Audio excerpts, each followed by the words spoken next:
was really fun. So I was going there for kickboxing. I was gonna do the K1 championships, which originally was supposed to be an 8-woman tournament, but as it turns out, 8 women did not turn up. And there was another Aussie girl going. She was going for the MMA. So we were all supposed to be on like Team Australia and compete in MMA and K1. Her opponent from New Zealand pulled out, I think about a week out. So they asked me, since I'm already going there, flights are booked, everything's booked, do I want to jump in? And because otherwise she's going there with no one to fight. Well, I didn't say yes, but my trainer said yes, and I did it. And how did that one work out for you? Because obviously there you're preparing for K1, and as you say, like the training camps are quite different. And then you're getting thrown into, I guess, the MMA arena. Like how did that all work out for you? Well, again, comes back to ignorance is bliss. So I thought, how hard can it be? MMA. I'll just not let her take me down. Simple. She did take me down quite a few times. But we didn't really do a prep because I was more focused on winning the K1 because that's what I was there for. And the MMA was just going to be something extra that I gave it a shot. And the MMA was supposed to be after the K1 so that at least I'd be fresh for my championship fight and then go do the MMA. But they swapped it around on the day. So I had to do the MMA before the K1. So I had about 2 or 3 hours between each fight. The MMA was really fun. Like, I had a good go. I won the first round. Second round, she sort of caught on to, okay, this is a striker, let's take her down. And I did manage to survive the grappling. I even took her back once.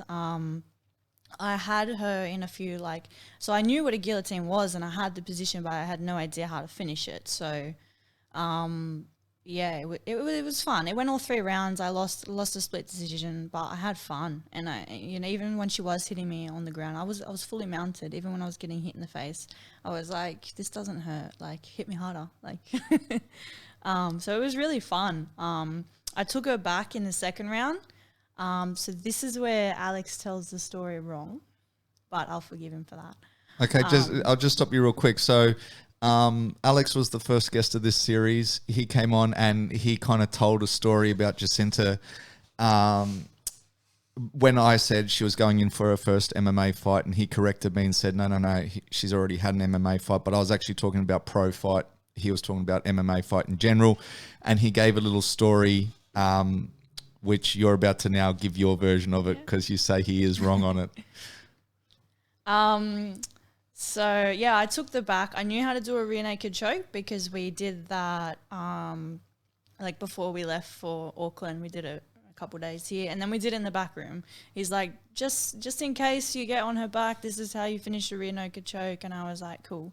So I got on the back, put my hooks in because that's what he taught me to do in the back room, put the rear naked choke on, had it, ding, ding, ding, the bell goes. And I was like, oh. Like, imagine if the striker wins by submission, I was pretty excited. But it didn't go that way, and that's fine. Like, I still learned a lot, and I had fun. So I lost that decision, but that was fine. I then went back a couple of hours, won the K1, and that's been the beginning of a whole new journey. So I'm really happy that it happened that way. Did you find having the fight, though, affected your K1 performance? I mean, obviously you still won, but whether it was fatigue, whether it was you picked up a couple of bumps along the way, like did you find, because sometimes when we talk to people, whether they like these tournament formats, fighting multiple times a day, so like in that sense, like what was your experience there? I was a bit down on myself because even though I wasn't an MMA fighter, a loss is a loss to me and I hate losing, so I was still down. I was a bit tired because I wasn't like a grappler, so I wasn't grappling fit, so doing a 3-round fight of grappling took it out of me a bit.